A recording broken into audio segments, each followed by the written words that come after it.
নমস্কার বন্ধুরা, সোমা রান্না করে আপনাদেরকে অনেক অনেক স্বাগত জানাই। তো কেমন আছেন বন্ধুরা? নিশ্চয়ই ভালো আছেন। তো আজকে আমার একদম একটা নতুন রেসিপি হলো পেপার এগ। তো প্লিজ ভিডিওটা শুরু থেকে লাস্ট পর্যন্ত জরুর দেখবেন বন্ধুরা। আজকে আমি বানাবো পেপার এগ। তো তার জন্য এখানে একটা ড্রাই মশলা তৈরি করে নেব। আমি নিয়েছি গোলমরিচ, গোটা গোলমরিচ নিয়েছি, এখানে নিয়েছি জিরে আর পানমুহরি নিয়েছি, এখানে আমি ধনে নিয়েছি, গোটা ধনে। কড়াইটা আমি বসিয়ে দিয়েছিলাম, তো এখানে আমি জিরে আর পানমুহরিটা দিয়ে দিলাম, আর গোটা ধনেটাও দিয়ে দিচ্ছি, গোলমরিচটাও দিয়ে দিলাম আমি। এবার এটাকে হালকা ভেজে নিব। এটা ভাজা হয়ে গেছে, এটা নামিয়ে ঠান্ডা করে আমি একটা পাউডার তৈরি করে নিব। মশলা লাগবে, এখানে আমি পেঁয়াজ কুচিয়ে রেখেছি, এখানে রসুন রেখেছি, একটা শুকনো লঙ্কা নিয়েছি ফোড়নের জন্য, কারি পাতা লাগবে।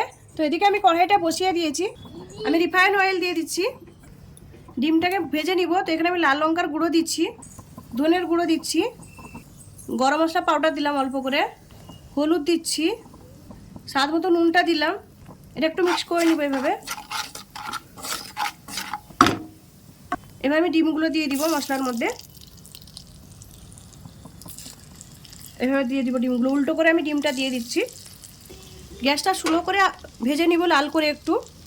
এবার এটাকে আমি উল্টে দিব, এভাবে উল্টে দিব সবগুলো। ডিমটা আমার ভাজা হয়ে গেছে, তো আমি এটাকে তুলে নিচ্ছি। এভাবে লাল করে ভেজে নিতে হবে ডিমগুলোকে। আমি ফোড়নে গোটা জিরে দিয়ে দিলাম, তেলটা দিয়ে দিয়েছিলাম, কালো সর্ষে, শুকনো লঙ্কার কারি পাতাটাও দিয়ে দিলাম।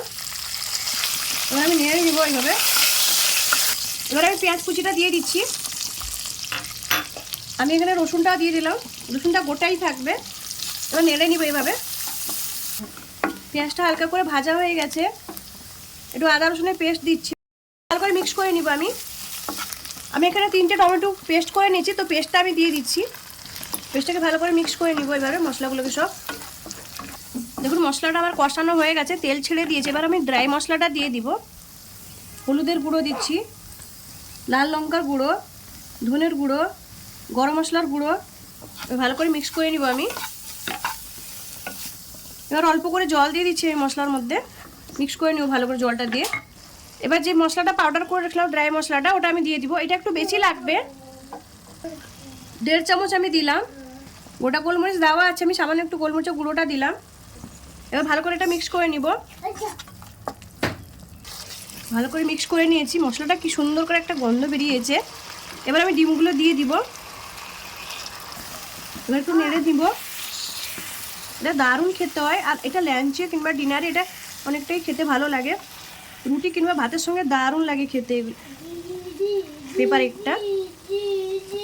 তো এভাবে ভালো করে মিক্স করে নিয়েছি আমি। এবার নুনটা দিয়ে দিব স্বাদ মতো, এবার ধনে পাতার কুচিটা দিয়ে দিলাম। এবার ভালো করে এটাকে মিক্স করে নিব আমি। এটা হয়ে গেছে, দেখুন এটাকে আমি নামিয়ে নিচ্ছি। দেখুন আমার পেপার এগটা রেডি হয়ে গেছে। তো আমি যে পদ্ধতিতে বানালাম আপনারা একবার ট্রাই করবেন। আর আমার এই রেসিপিটা যদি ভালো লাগে লাইক করুন, শেয়ার করুন, সাবস্ক্রাইব করুন, আর আমাকে কমেন্ট করে জানান আমার পেপার এগের রেসিপিটা কেমন লাগলো। ধন্যবাদ বন্ধুরা, ভালো থাকেন, সুস্থ থাকেন।